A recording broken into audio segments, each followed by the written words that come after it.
తలలంచుకోండి, ప్రార్థించుకుందాం. క్రీస్తు యేసునందు మిక్కిలిగా ప్రేమించిన పరలోకపు తండ్రి, నీ ఘనమైన శ్రేష్టమైన నామానికి కృతజ్ఞతాస్తుతులు స్తోత్రములు చెల్లిస్తున్నాం తండ్రి. ఇదిగో నాయన, ప్రపంచవ్యాప్తంగా నాయన నీ కుమారుడు మీరు ఈ లోకానికి పంపిన దినమని అనుకొని తండ్రి పండుగ వాతావరణంలో మునిగి తేలుతున్నారు నాయన. విందులు వినోదాలతో తండ్రి ప్రపంచంతో పోటీపడి పరుగులు తీస్తున్న ఈ తరుణంలో నాయన యేసుక్రీస్తు ఎప్పటివాడు అన్న దాని మీద ఆలోచిస్తుండగా తండ్రి నాయన నీ ఆత్మ సహాయము నడిపింపు మెండుగా దయచేయండి.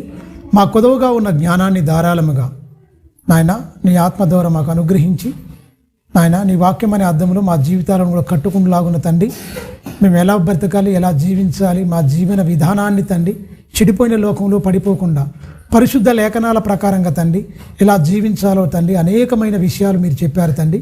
చెప్పిన మాటల ప్రకారంగా బ్రతుకుతున్నామా, ఆ మాటలను పక్కకు పెట్టి మా ఇష్టానుసారంగా మేము బ్రతుకుతున్నామని ఒకసారి నాయన వాక్యం అనే అర్థములు మరొకసారి మేము చూసుకొని తండ్రి నీ చిత్తాన్ని నీ ఉద్దేశాన్ని సంపూర్ణంగా నెరవేర్చుటకు తండ్రి మమ్మల్ని అందరినీ నీ ఆత్మతో ముద్రించి తండ్రి సరైన క్రమములో తండ్రి మమ్మల్ని నడిపించమని నిండు మనసుతో వేడుకుంటూ ప్రారంభం నుంచి వెళ్ళి ముగింపు వరకు మీరే అధ్యక్షత వహించి మా కొదవగా ఉన్న జ్ఞానాన్ని దయచేయమని నిండు మనసుతో వేడుకుంటూ కూర్చున్న పిల్లలు తండ్రి వినగల చెవును గ్రహించగల మనసును దయచేయండి. చెప్పబోతున్న నన్ను మరుగుపరిచి నాతో మాతో సూటిగా తండ్రి నీ ఆత్మ ద్వారా మాట్లాడి తండ్రి మమ్మల్ని సరిచేయమని నిండు మనసుతో వేడుకుంటూ క్రీస్తునామాని ప్రార్థన అడుగుతున్నాం తండ్రి, ఆమేన్. క్రీస్తునామంలో మీ అందరికీ వందనాలు, శుభములు. మంచిది, అందరూ క్రిస్మస్ సంబరాల్లో జరుపుకుంటున్నారు, చేస్తున్నారు, సంతోషం. నేను ఉదయం పూటనే వీడియో చూశాను. యేసుక్రీస్తు 25 తారీఖు పుట్టాడా? దమ్ముంటే చెప్పండి. 25 తారీఖు బైబిల్లో లేనిది ఎందుకు చేస్తున్నారు మీరు? అసలు ఆయన రానేలేదు. మేము నమ్ముకున్న దేవుళ్ళ పుట్టినరోజులు ఉన్నాయి, మీ దేవుని అసలు పుట్టినరోజే లేదు. మనుషులందరినీ మగ్గపెట్టి మాయ చేసి ఈ క్రైస్తవులు మోసం చేస్తున్నారు అంటున్నారు. యేసుక్రీస్తు ఏం తెలవాలనుకుంటండి? మరణదినం కానీ పుట్టినరోజు గురించి ప్రస్తావించలేదు. ఆయన పుట్టుక చెప్పలేదు, అసలు ఎక్కడ ఏంటి ప్లేసే చెప్పలేదు. ప్లేసే పొరపాటున పలాని ప్లేస్లో పుట్టాడని ఒకరు చెప్తే అధికారికంగా వీళ్ళు ఎంత పెద్ద కోట కడుతురు, అక్కడ గుడి కడుతురు, మొత్తం అదొక విగ్రహారాధికులుగా మార్చేదురు. ఇప్పుడే సమాధి, ఆ గొర్రెల పశువుల పాక ఒకతో ఇవన్నీ పెట్టేసి రకరకాల వీళ్ళు తోసినట్టుగా వీళ్ళు ఉంటుంది. ఆయన ప్లేస్ ఎక్కడ చెప్పబడలేదండి. ఏ ప్లేస్లో పుట్టాడో తెలియదు. బెత్లెహేమ్ అనేది పుట్టాడు, అక్కడ పుట్టాడు, కానీ పలాని ప్లేస్ అని చెప్పలేదు. సత్రంలో స్థలము లేనందులో పొత్తిగుడ్డుతో చుట్టి బాలుడైన యేసును పశువుల తొట్టిలో పండబెట్టినను తప్ప పశువుల పాకలో మరియమ్మ కన్నట్టు లేదు. అంటే వీళ్ళు ఏం చెప్తున్నారు? వాక్యాన్ని వక్రీకరిస్తున్నారు, తెలియని దాన్ని తెలిసినట్టుగా చూపిస్తున్నారు. దేవుడు మాట్లాడని దాని గురించి మనం మాట్లాడకపోతేనే మంచిది. ఆయన మాట్లాడని దాన్ని మనం మరీ కావాలని మాట్లాడితే ఏమైపోతుంది? అబాస్ పాలైపోతాం, నవ్వుల పాలైపోతాం. చెప్పని దాన్ని ఎందుకండి? జనాలకు ఏం తెలియాలో అది తెలియాలి, ఏం తెలియకూడదో తెలియకూడదు దాని గురించి ఎక్కడ చెప్పలేదు. తెలియవలసిన దాని గురించి చెప్పిండు. ఏం తెలియాలి? మరణ ఛాయలో ఉన్న వారందరూ, అది చచ్చిపోతే ఇక మనిషి ఏమైపోతాడు, అసలు ఏంటి అనే స్థితిలో ఉన్న మనుషులందరికీ ఏంటి? మరొక జన్మం ఉంది. ఈ శరీరానికి ప్రారంభం ఉంది, ముగింపు ఉంది, కానీ ఆత్మకు మాత్రం ప్రారంభం లేదు, ముగింపు లేదు. ఇక్కడ బ్రతుకుతావు, నీతిగా బ్రతికితే మరో లోకం అనేది ఖచ్చితంగా మనకు తెలియజేయడానికి ఉన్నాడు. అందుకనే మీరు గమనించండి, ఈ మధ్యకాలంలో సినిమాలు పార్ట్ 1 పార్ట్ 2 అని తీస్తున్నారు. అవునా? ఈ జీవితం ఫస్ట్ ఈ లోకానికి వచ్చాం, తర్వాత దీని తర్వాత ఈ జీవితం తర్వాత మరొక జీవితం ఉంది. 2 భాగాలు మన జీవితం. ఈ జీవితం 60 ఏళ్ళే 70 ఏళ్ళే, కానీ రాబోయే జీవితం కోటానుకోట్ల సంవత్సరాలు. అక్కడ ఆయుష్ లేదు, అంతం లేదు, రాబోయే జీవితానికి ముసల్తనం లేదు, అసలు దానికి అసలు ఏమూ లేదండి. నిత్యము ఉన్నతంగా దేవుల్లో నివసించే భాగ్యం అనేది ఒకటి ఉంది. ప్రియమైన దేవుని పిల్లరా, సామెతల గ్రంథం తీయండి ఒకసారి. ఆయన ఎప్పటివాడు ఏంటి? చాలామంది రకరకాలుగా చెప్తున్నారు. కాదు, అసలు ఆయన ఎప్పటివాడని పరిచయం చేయాలి. మనం ఎలా అర్థం చేసుకోవాలి? మానవుడిగా ఆయన వచ్చాడు ఈ లోకానికి ఒక పని మీద, కానీ కనబడుతున్న ఈ సృష్టి అంతా చెక్కింది ఆయనే. శిల్పి, ప్రధాన శిల్పి ఎవరు? యేసుక్రీస్తు అండి. ప్రధాన శిల్పి. కలిగి ఉన్నది ఏది ఆయన లేకుండా కలగలేదు. ఒక పని నిమిత్తం వచ్చాడు, ఒక కార్యం నిమిత్తం వచ్చాడు. మనుషులందరినీ తండ్రితో సమాధానపరచడానికి వచ్చాడు. మనుషులందరినీ దైవలోకానికి చేర్చడానికి, ఎలా బ్రతకాలో బ్రతికే విధానాన్ని నేర్పించడానికి ఆయన వస్తే పండగ చేసుకోవడానికి యేసు రాలేదు. పాపంలో నుంచి పాపాన్ని తీసేసి పరలోకాన్ని నడిపించడానికి ఆయన వచ్చాడు. మనం పండగలో మునిగిపోయి తాగి ఎగురుతున్నారండి. తాగుతున్నారు క్రైస్తవులు కూడా. మీరు గమనించండి. 8వ అధ్యాయం మొదటి నుంచి చాలా జాగ్రత్తగా చూద్దాం. సామెతల గ్రంథము చూడండి. జ్ఞానం అంటే ఏంటి? జ్ఞానము అంటే ఎవరండి? యేసుక్రీస్తు దేవుని జ్ఞానమై దేవుని శక్తి అయి ఉన్నాడు. రోమాపత్రికలో ఉంటుంది. ఒకసారి చూడండి, రోమాపత్రిక 1వ అధ్యాయం 24-25. అక్కడికి వెళ్ళాక ఇక్కడికి వచ్చి చూద్దాం. సామెతల గ్రంథము, అదే రోమీలకు రాసిన పత్రిక చూడండి ఎలా పరిచయం చేస్తున్న అపోస్తలుడైన పౌలు గారు. యేసుక్రీస్తు ఎలా ఏమై ఉన్నాడు ఆయనే అని పరిచయం చేస్తున్నాడండి. రోమీలకు రాసిన పత్రిక ఈ హేతువు చేత కింది వచనం అనుకుంటా. 1వ అధ్యాయము 1 కొరింథీ, క్షమించండి,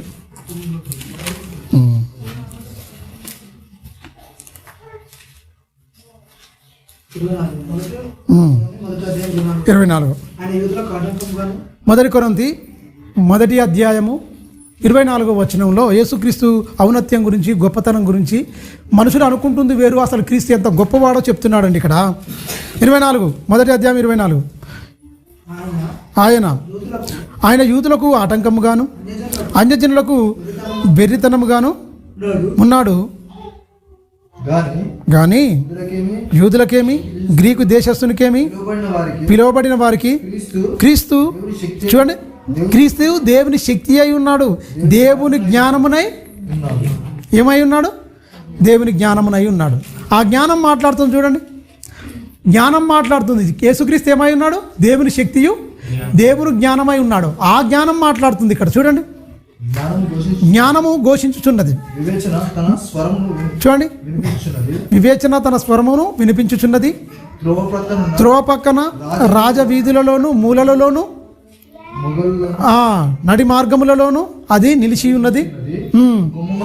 గుమ్మముల యొద్దను పుర ద్వారముల యొద్దను పట్టణపు గవనిల యొద్దను నిలవబడి అది గట్టిగా ఇలాగ ఏం చేస్తుంది? ప్రకటన చేయుచుంది. ఏమని? గట్టిగా ఏం చేస్తాం మనం? వీధి సువార్తకి వెళ్ళినప్పుడు ఏం చేస్తామండి? గట్టిగా ఏమని ప్రకటన చేస్తాం? యేసే క్రీస్తు అయి ఉన్నాడు, చనిపోతే మరో బ్రతుకున్నది, ఈ సర్వ సృష్టిని మొత్తం కలిగించింది ఆయనే, ఆయన ద్వారానే పరలోకము, ఆయన తప్ప ఇంకొక మార్గం అనేది లేదు, ఆయనే మార్గం, సత్యం, జీవం, ఆయన ద్వారానే తప్ప ఎవడు పరలోకం అనేది చేరలేడు. పరలోకం వెళ్ళాలంటే క్రీస్తు మాత్రమే, ఆయన ద్వారానే. మనిషి పాపాలు తీయాలన్నా కూడా ఆయనే. మన అందరి నిమిత్తం ఏమైపోయాడు? సిలువలో చనిపోయాడని ఖచ్చితంగా గట్టిగా సువార్త చెప్పుకుంటూ వెళ్ళిపోతాం. అదే ఇక్కడ ఆ జ్ఞానం అనేది చెప్తుంది. ఈ జ్ఞానం మనిషికి తెలియదు. ఎలా బ్రతకడం అంటే ఎలాగో అలాగో బ్రతికిపోతారు. మోసం చేసో, దగా చేసో, ఎదుటి వాడిని తొక్కేసో ఏదో రకంగా బతుకుతారు. కానీ ఈ బ్రతుకు గురించి కాదు యేసుక్రీస్తు చెప్పడానికి వచ్చింది. చనిపోయిన తర్వాత మరో బ్రతుకు గురించి బోధించాడు.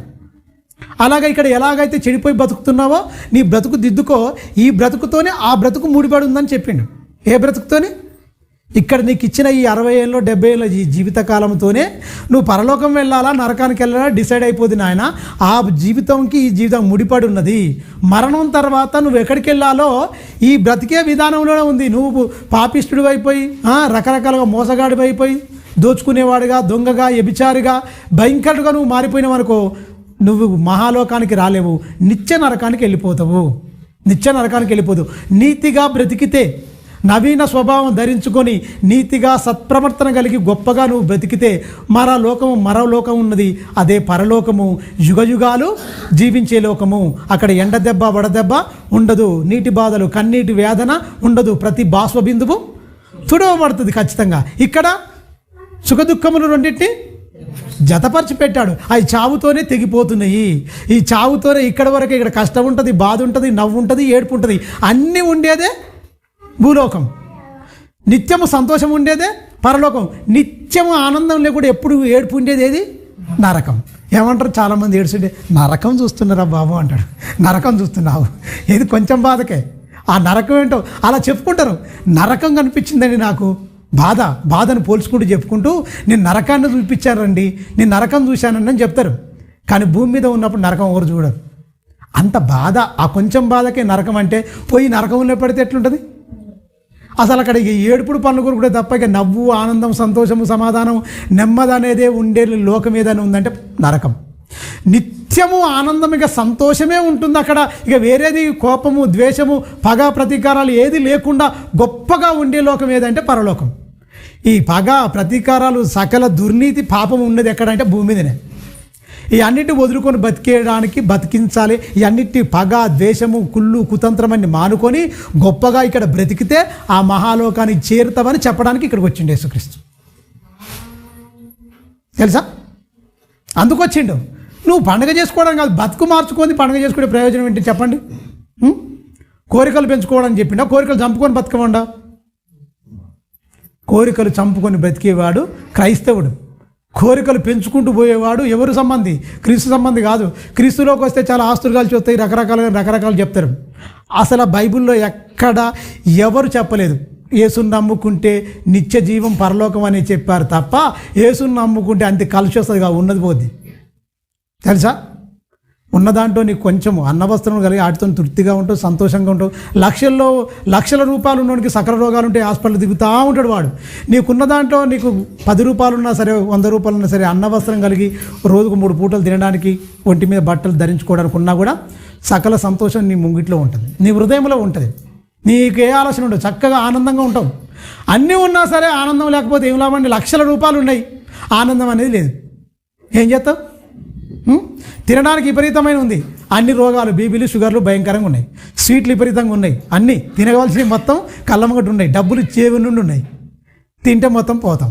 ఏం చేస్తావు? అలా ఊరించుకుంటే అలా ఉండమే తప్ప తినేది ఉండదు, చేసేది ఉండదు, అనుభవించేది ఉండదు. మీరు గమనించండి, కోట్లో ఉన్నవానికి ఆ పరిస్థితి అదే. ఎవడు వానికి నిద్ర పట్టదు. తెలుసా? మనం ఏ రోడ్డు మీద ఎండాకాలం వచ్చిందనుకోండి, బిల్డింగ్ మీద పండొచ్చు, వాకిట్లో ఊళ్ళల్లో అయితే మంచిగా మంచాలు వేసుకొని హాయిగా పండుకుంటాం. వాడు బిక్కు అనుకుంటూ ఉండాలి. ఈ రాత్రి వచ్చి ఎవడు ఈ కొట్టేస్తాడో, ఎవడెత్తుకపోతాడో మరి బాధ కాదు, వానికి ఉన్న బాధలు ఇంత అంత కాదు.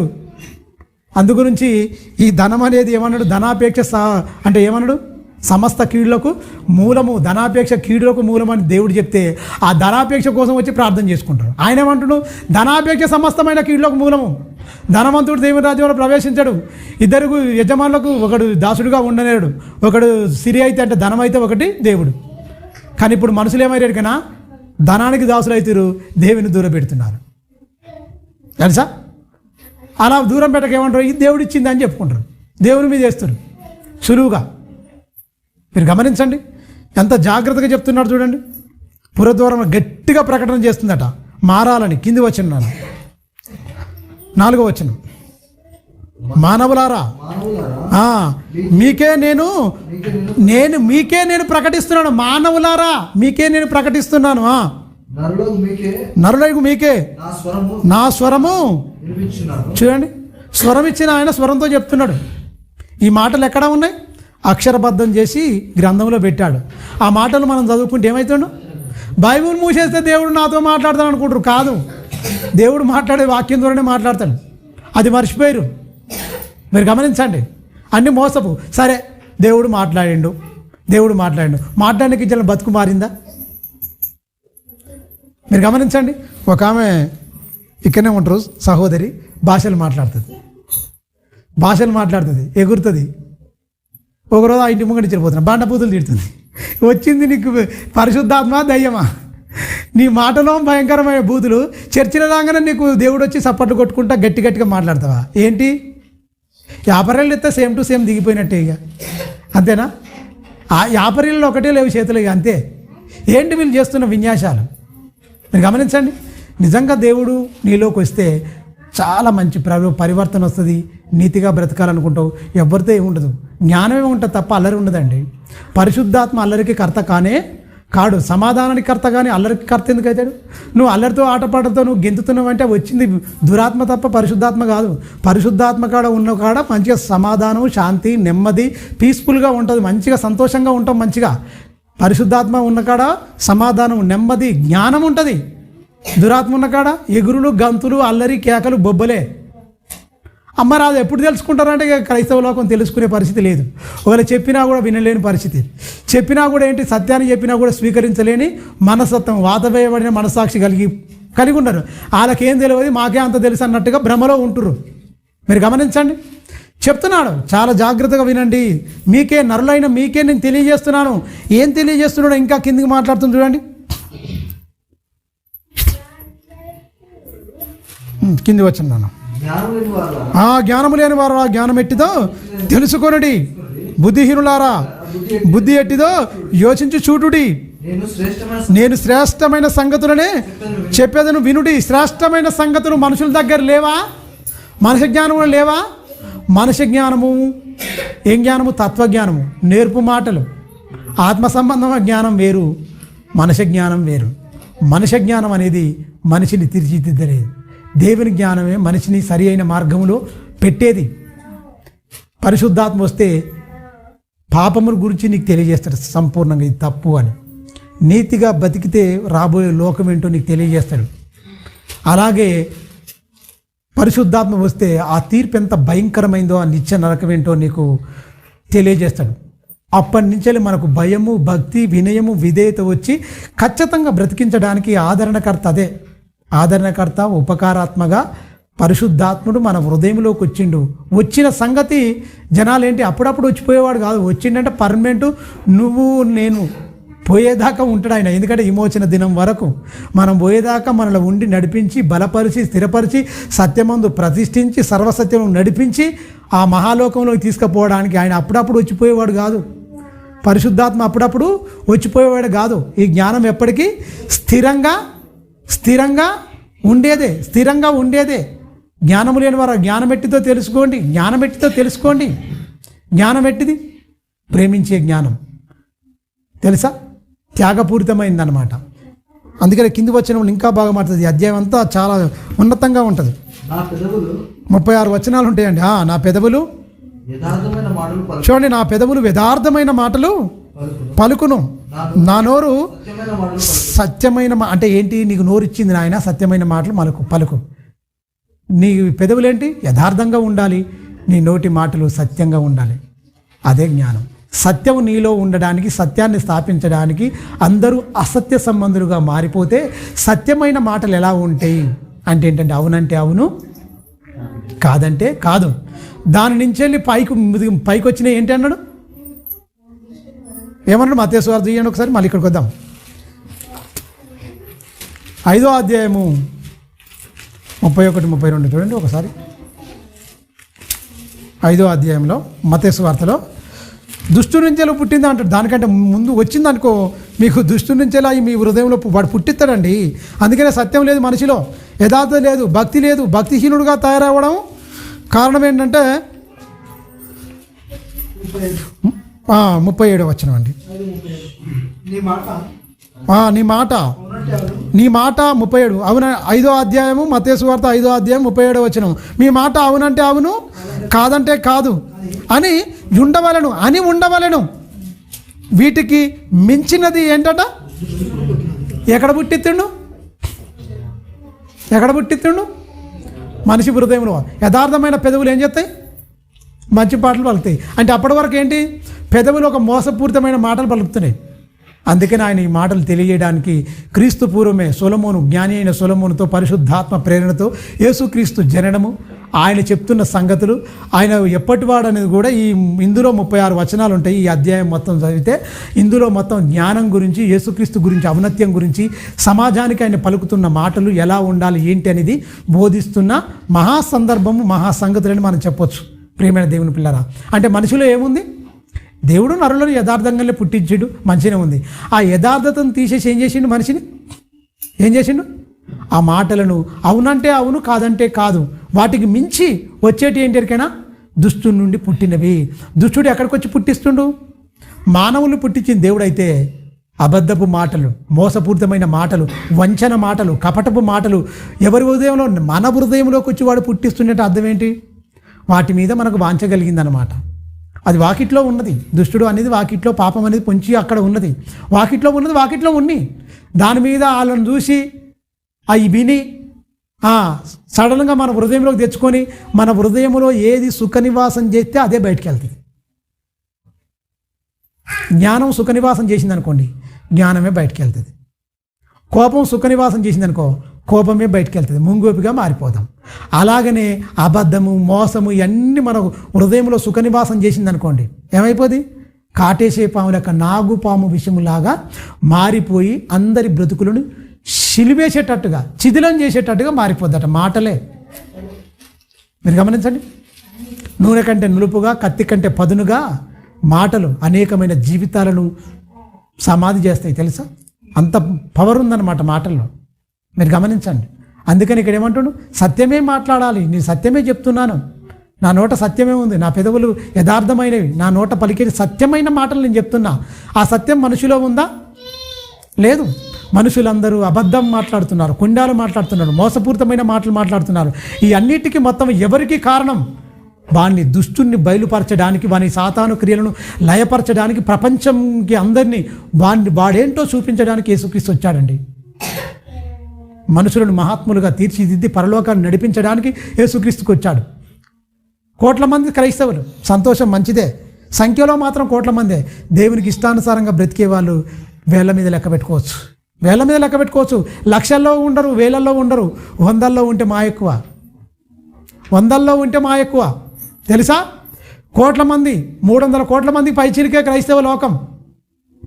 ప్రపంచ జనాభా మొత్తం 800 కోట్లు అంటే 300 కోట్లకు పైచిరికే. ఎక్కువ మెజారిటీ ఎవరు? క్రైస్తవులే, క్రైస్తవులే. కానీ బతికే వాళ్ళు ఎంతమంది?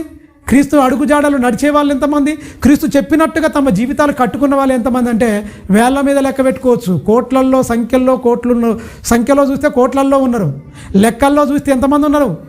పదులు వందల్లో తేలిపోతారు క్రీస్తును కరెక్ట్గా ఫాలో అయ్యేవాళ్ళు. అందుకని యేసుక్రీస్తు కూడా ఏమన్నాడు?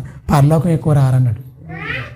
మనిషి కుమారుడు వచ్చినప్పుడు భూమి మీద విశ్వాసం కనుగొనునా, నోవాహు జలప్రలయం వచ్చినప్పుడు నోవాహు దినములు ఎలాగ ఉండునో సేమ్ టు సేమ్ నేను వస్తే అప్పుడు అలాగనే ఉంటుంది. సమాజం మొత్తం తింటుంది, తాగుతుంది, పెళ్లి చేసుకుంటుంది, పెళ్లికిచ్చుకుంటుంది, మొత్తం సందడిగా ఉంటారు. వాళ్ళు అలాగనే కొట్టుకొని పోయారు. మనిషి కుమారుడు వచ్చినప్పుడు కూడా వీళ్ళు ఇలాగనే ఉంటారు. వచ్చి ఆయన వస్తాడు, మెలకువగా సిద్ధల్లో నూనె ఉండి, మెలకువగా బుద్ధిగల కన్యకలుగా. ఆ ఉపమానం కూడా అదే, మత్తయి సువార్త 25వ అధ్యాయం. ఆ ఉపమానం కూడా చెప్పిండు. 10 మంది కన్యకల గురించి చెప్తాడు. ఎన్ని ఉపమానాలు చెప్పినా కూడా మనిషికి ఇంకా అర్థం కావట్లేదంటే ఎంత సమీపంగా, ఎంత దూరంగా ఉన్నాం. ఆయన ద్వారం దగ్గరనే ఉన్నాడు నిలబడి రెడీగా వస్తాందుకు. రానియకుండా అడ్డుకునేది ఎవరు? వీళ్ళే.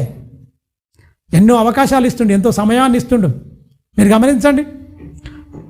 పండగలు సందడిలో ఉన్నారు.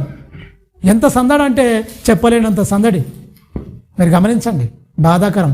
అంటే క్రైస్తవులందరూ ఏంటి? జ్ఞానవంతులుగా లేరండి, జ్ఞానహీనుడుగా మారిపోయారు. క్రైస్తవుడు అజ్ఞానాన్ని తొలగించి విజ్ఞానాన్ని వైపు నడిపించాలని ఆయన అనుకుంటే, వీళ్ళేమంటే అజ్ఞానపు చీకట్లో కూర్చోండి మేము వెలుగులో ఉన్నామని భ్రమపడుతున్నారు. మీరు గమనించండి. మనుషులందరూ భయంకరంగా, అందుకనే మంచిగా లేరండి. అందుకనే చూడండి, నీ నోటే అవునంటే అవును, కాదంటే కాదన్నది దేవుని మాట. వాటి నుంచి వెళ్ళి మించి వచ్చినది ఏంటంటే దుష్టుడి నుంచి వెళ్ళి పుట్టింది అని చెప్తుండే. దుష్టుడి నుంచి వెళ్ళి ఏం పుట్టింది? మనిషి హృదయములో చెడు మాటలు, చెడుతనం పుట్టిస్తుంది. అది నీ హృదయంలో అంత ముందుకు లేదు. యథార్థవంతులుగా పుట్టించడండి. పవిత్రులుగానే ఉన్నాం. యథార్థవంత గర్భఫలము యెహోవా ఇచ్చు బహుమానం. ప్రేమించి ఇచ్చాడు బహుమానాన్ని ఇచ్చాడు. చాలామంది బహుమానము దేవుడిచ్చిందని చెప్పక పాపము, జన్మ పాపము, చేదు, ఇది అది, చేదు వేరు, ఈ అన్ని పనికిమాలిన ఉపమానాలు ఏవో చెప్పుకుంటూ పోతారు. దేవుడు నరులను యథార్థవంతులుగా పుట్టించను. మనుషులందరూ పాపం చేసినందున పాపులు అయిపోయారు తప్ప పాపం చేయకుండా నువ్వెందుకు పాపం అయిపోతావు? వాకిట్లో పాపం పొంచి ఉన్నది. ఆ సందర్భాలన్నీ మరి ఏం చేస్తారో ఏంకో తెలియదు, అర్థం చేసుకోలేకపోతున్నారు, వ్యర్థమైన వాటిని బోధించుకుంటూ వెళ్ళిపోతున్నారు. సామెతల గ్రంథం రండి మళ్ళీ. అందుకనే ఈ పుట్టించే మాటలన్నీ, కల్పించే మాటలు, గిట్టించే మాటలు అన్నీ, క్రీస్తుకు వ్యతిరేకంగా మాటలు మాట్లాడి అన్నీ ఏంటి? అవునంటే అవును, సత్యం మాట్లాడే దేవుడి నుంచి వచ్చేది. ఇక సత్యం కాకుండా అసత్య సంబంధమైన వచ్చే మాటలన్నీ ఎవడు పుట్టిస్తుండట? దుష్టుడు. నువ్వు ఆడే ప్రతి అబద్ధం, ప్రతి తప్పుడు మాట మొత్తం దేవుడి నుంచి వచ్చేది కాదు సుమా. దుష్టుడు నీ హృదయాన్ని ఆక్రమించి ఆడు పుట్టిస్తూ అందిస్తూ ఉన్నాడు. ప్రింటింగ్ మిషన్ దగ్గర పోయి జిరాక్స్ తీసినట్టు ఒక పేపర్ పెట్టి అలా పెడితే కదా అయ్యే జిరాక్స్ టకా టకా టకా వచ్చినట్టు మాటలు టకా టకా టకా టకా బూతులు అందిస్తూనే ఉంటాడు, పుట్టిస్తూనే ఉంటాడు. జిరాక్స్ మిషన్ దగ్గర పోయినావా? సుల్లే ఎప్పుడు వైట్ పేపర్ పెడతాడు, ఇంకోటి ఉంటుంది అది పెట్టిన తర్వాత అది పెట్టేసామనుకో, ఆ ప్రింటే సేమ్ ప్రింట్ పైన ఏదైతే ఉంటుందో దాన్ని స్కాన్ చేసుకొని అయ్యే ప్రింట్లు పేపర్లు వస్తూనే ఉంటాయి. ఎన్ని కావాలంటే అన్ని వస్తూనే ఉంటాయి. ఆ బూతులు అయ్యా పెట్టుకున్నాం అనుకో, ఆ ప్రింటింగ్ అయ్యే వస్తూనే ఉంటాయి. ఇక మంచి మాటలు రావు, తెలుసా? అయ్యే వస్తాయి. ఎందుకు? ఫీడ్ అయిపోయినాయి. నీ హృదయమైన పలక మీద ఆయన మాటలు ముద్రించుకుంటే ఏమైపోతాయి? ఆయన మాటలే వస్తాయి. దుష్టుడి మాటలు ముద్రించుకుంటే ఏమైపోతాయి? ఇవే వస్తాయి. అంతేనా కాదా? స్కానింగ్ మిషన్లో మనం పెట్టిన తర్వాత జిరాక్స్ సెంటర్కి వెళ్ళిపోయినాక అది స్కాన్ చేసుకున్నాక ఏమవుతుందండి? ఏదైతే ఉంటుందో అదే వస్తుంది ఖచ్చితంగా. మారుతుందా?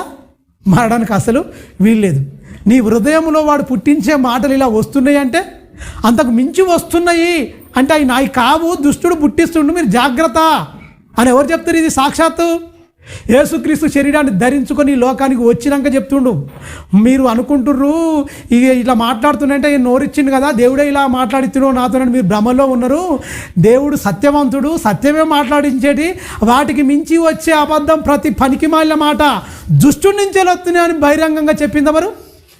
అప్పటిదాకా లోకానికి తెలియదు సుమా, ఇవన్నీ మాట్లాడుతున్నా వరిస్తున్నా, నాకు ఇలాగనే మాట్లాడుతుంది, దేవుడి నన్ను ఇలా వాడుకుంటున్నాను, పనికి మాలిన ప్రతి మాట ఇది దేవుడే అనుకున్న భ్రమలో ఉన్నారు. దేవుడు వచ్చి కుండ బదులు కొట్టినట్టుగా చెప్పిండు యేసుక్రీస్తు. ఏమన్నాడు?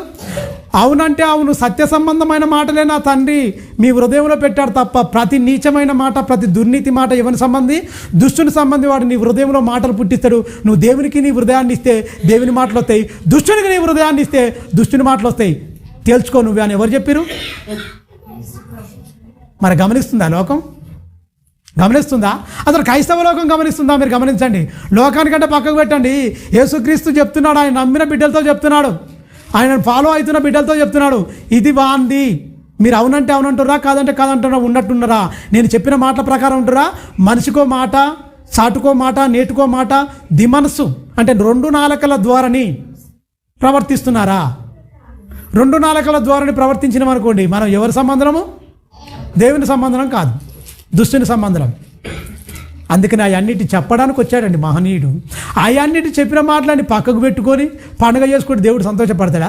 ఆయన సంతోషపడింది దొరికినా ఆయన ఏదైతే అనుకుంటున్నాడో మన బ్రతుకుల్లో మొత్తం కరెక్ట్గా పాటించి మన క్రియల్లో చూపించి ఆ మాటలే మన జీవితం ద్వారా, మన నోటి ద్వారా ప్రకటన జరిగితే అప్పుడు దేవునికి ఆనందం. దూతల ఎదుట తండ్రి ఆనందపడతాడు. అందుకని ఒక మాట, 99 నీతిమంతుల విషయం కంటే ఒక్క పాపి విషయంలో పరలోకంలో మిగుల సంతోషం నా తండ్రి తన దూతల ఎదుట ఆనందపడతాడన్న మాట క్రైస్తవ లోకం మర్చిపోయి, నీ ఆనందాలు నువ్వు పండుగ వచ్చినవంటే నీ ఆనందాలు నువ్వు వెతుక్కొని ఎలా డ్యాన్సులు వేయాలి, ఎలా డప్పులు కొట్టాలి, ఎలా గెంతులు వేయాలి అనుకుంటున్నావు తప్ప నా బ్రతుకు మూలంగా దేవుడు ఆనందపడ్డా, నేను ఇలా ఉన్నాను. ఏదైతే దేవునికి ఇష్టమని లేఖనాలలో తరచి తన జీవితాన్ని ఎప్పుడైనా పెట్టుకొని ఆలోచిస్తుండా? యథార్థవంతులుగా జీవించాలనుకున్నాడు దేవుడు. పాపులుగా కాదు, యథార్థవంతులుగా నీతిమంతులుగా పుట్టించాడు. అలాగనే జీవించాలి వాడు చనిపోయేదాకా అనుకున్నాడు. కానీ మధ్యకు వచ్చిన తర్వాత అబద్ధికులుగా మారిపోతున్నాడు. మీరు గమనించండి. చూడండి 8వ అధ్యాయం రండి త్వరగా చూడండి. దుష్టత్వం ఎవరికట? ఆయనకు అసహ్యమైనప్పుడు మనకు ఆనందం అయిద్దా? దుష్టత్వం నా పెదవులకు ఎవరంటున్నారు? జ్ఞాని అయిన సొలొమోను పరిశుద్ధాత్మ దేవు ద్వారానే, కానీ ఇది యేసుక్రీస్తు ద్వారా, యేసుక్రీస్తు గురించి చెప్పబడుతున్న సందర్భం. దుష్టత్వం నా పెదవులకు, నా నోటి మాటలన్నీ నీతి గలవి, వాటిలో ఏ మూర్ఖత అయినను కుటిలాత అయినను ఇది నేర్పిస్తుండు. గట్టిగా ప్రకటన అంటే దేవుని నోట యథార్థత ఉంటుంది, పవిత్రత ఉంటుంది, సత్యం ఉంటుంది తప్ప దేవుని వచ్చి నేర్పిస్తున్నాడు. అదే గట్టిగా ప్రకటన చేయమండి కదా సంత వీధుల్లో. దేవుడు అనుకున్న క్యారెక్టర్కి ఏముంటుంది ఎరికనా? సత్యం ఉంటుంది, యథార్థత ఉంటుంది, నీతి ఉంటుంది. కానీ ఇవన్నీ ఉండవు, మనం అనుకునేటివి ఉండవు. అది నేర్పిస్తుంటే కింది వచ్చిన్నాను అవన్నీ వివేకికి అంటే నువ్వు వివేకం కలిగి నువ్వు బతికుంటే అవి తేటగా నీతో దేవుడు మాట్లాడతారు, తేటగా నీకు కనబడతాయి. తెలివి నొందిన వారికి యథార్థముగా ఉన్నవి. చూడండి, వెండికి ఆశపడక, చూడండి వెండికి ఆశపడకంటే ఆ వెండి కోసమే దేవుని దగ్గరకు వచ్చి అడుగుతున్నాడు. వెండి కోసం ఆశపడక నా ఉపదేశమును అంగీకరించుడి, మేలిమి బంగారము. చూడండి, మేలిమి బంగారం ఏంటట? ఆశింపక తెలివినొందుడి. మేలిని బంగారాన్ని ఆశింపకండి, వెండిని ఆశించకండి, మేలిని బంగారాన్ని ఆశించకండి. అన్నిటికంటే గొప్పది కోరదగినది, అన్నిటికీ సాటి రాని సంపదలే నా మాటలు. బంగారము, వెండి, ముత్యములు, ఈ వెలగల వస్తువులు అనేది భూమి మీద ఏదైతే అనుకుంటున్నావో అవి ఏది సాటి కాదు. నా జ్ఞానంతోనే దీన్ని అంతా కలిగించింది కలిగబడింది నువ్వు గొప్పదనుకుంటే ఇలా కలిగించింది జ్ఞానం గొప్పదా? కలగబడి బంగారము, వెండి, ముత్యములు గొప్పవా? ఏది గొప్పదండి? జ్ఞానముతో ఇవన్నీ ఉండాలని మాట ద్వారా కలిగించిన మాట గొప్పదవుతుంది తప్ప పనికిమాల ఈ మట్టిలో నుంచి వచ్చిన ఈ గొప్ప ఎందుకైతే ఆ పనికిమాల నాటి నాకు కావాలని కోరుకుంటుంది తప్ప దేవుడా నీ జ్ఞానం కావాలి, నీ దగ్గర రావాలి అని కోరుకుంటురా? మీరు గమనించండి. దేవుని దగ్గరికి వస్తే ఏం కావాలనుకుంటారండి? నాకు ఇల్లు లేదు ప్రభువా, నాకు ఇల్లు కట్టుకోవాలి. ఎలా కష్టపడి పని చేసుకో, ఉన్నదంటే సంతృప్తిగా ఉండు. ఇల్లు కట్టిస్తాం మనం, ఇల్లు ఇన్నే ఉంటుంది. ₹1,00,00,000 పెట్టి కట్టించినా ఇల్లు ఇన్నే ఉంటుంది. ఆ ఇంట నేను 5 నిమిషాలు కూడా ఉంచాను. తీసి రోడ్డు మీద పెట్టరా, ఇన్ని కంపొస్తుంది మొత్తం, తీసేయి మొత్తం బ్యాక్టీరియా మొత్తం ఇదైపోద్ది. తీసేయి. ₹1,00,00,000 నువ్వు బిల్డింగ్ కట్టుకున్నా, ₹1,00,000 మంచం వేసుకున్నా, ₹1,00,000 పరుపు మీద నేను బండబెట్టరు సుమా, తీసుకొచ్చి నిన్ను కథ అదే నడివీధిలో ఆ గడ్డిలో పెడతారు. ఇప్పుడు అందరూ పీజర్లో పెడతారు కాబట్టి తీసుకొచ్చి ఆ పీజర్లో పెడతారు, కథం అయిపోద్ది అంతే. నీ చివరి అంకం అదే. నువ్వు కోట్లల్లో ఉన్నా, బంగారం ఉన్నా, నువ్వు ఎంత ఉన్నా సరే తీసుకుపోయేది ఆ మట్టే. ఆ మట్టిలోనే పెడతారు. ఈ సత్యాన్ని మర్చిపోయి బతుకుతున్న మనిషి పిచ్చోడు కాకపోతే మంచోడా అండి? మీరు గమనించండి. బంగారం ఉంటుంది, సంపాదించిన బంగారం ఉంటుంది, ఆ బంగారం అని అలా ఉంటుంది పెట్టిలో, నువ్వు మాత్రం వెళ్ళిపోతావు చెప్పకుండా, ఎవరికి చెప్పకుండా. నువ్వు సంపాదించిన భూములు ఉంటాయి, వీణ్యాన్ని మోసం చేసి కబ్జాలు చేసి మొత్తం కంచేసేసి మొత్తం పైరవి చేసేసి ఎమ్మెల్యేతో వాళ్ళతో కలెక్షన్ పెట్టి 100 ఎకరాలు కబ్జా చేస్తావు. ఆ 100 ఎకరాల్లో నీకు మిగిలేదు 6 అడుగుల గొయ్యే. 6 అడుగుల గొయ్యి మాత్రమే నీకు. నీదంటే ఏముంటుంది? ఆ గొయ్యిలో ఇంకొని కూడా గొయ్యి తీసి పెట్టవచ్చు. కొన్ని రోజులు అయినా 2 సంవత్సరాలు 3 సంవత్సరాలు అయినంటే ఏమైపోద్ది? మట్టి తినేస్తుంది మొత్తం. ఎందుకంటే మా ఊర్లో వేరు ఉన్నది, ఇసుక ఉన్నది, తీసుకుపోయి అప్పుడే గొయ్యి తవ్వుతారు, అప్పుడే పెడతారు. అదే గొయ్యిలో మళ్ళొకని తవ్వి మళ్ళొకని పెడతారు కొన్ని రోజులు అయినాక. ఎందుకంటే పోయి ఆడనే బొందరగడ్డ ఉంటుంది మొత్తం, ఆ ఇసుక నేరువ ఉంటుంది, మెత్తటి నేరువ, గడ్డపారేసి చేసే పని లేదు. పార తీసుకొని సప్ప తీసుడు ఉంటుంది మొత్తం మంచిగా తీసేసి అలా పెట్టేసి అలా పెట్టేస్తారు. ఒక్కొక్కరి తవ్వుతుంటే ఈ దుమ్ములు వెళ్తుంటాయి, పుర్రెలు దుమ్ములు ఇవన్నీ వెళ్తుంటాయి, కాళ్ళు ఇవన్నీ ఎముకలన్నీ అవన్నీ పక్కకు పెట్టేసేది మళ్ళీ అవన్నీ పెట్టుడే. మీరు గమనించండి. ఏది మనదండి? ఒక సత్యాన్ని తెలియజేయడానికి వచ్చిండు. నాది అనుకున్న ఏది నీది కాదు, అర్ధాంతరంగా దీన్ని వదిలేసి వెళ్ళిపోవాలి. దేనికోసం నువ్వు మోసం చేస్తున్నావు? డబ్బులు సంపాదించుకోవడానిక? దేనికోసం? ఆ డబ్బులు ఉంటాయి కానీ నువ్వు ఉండవు.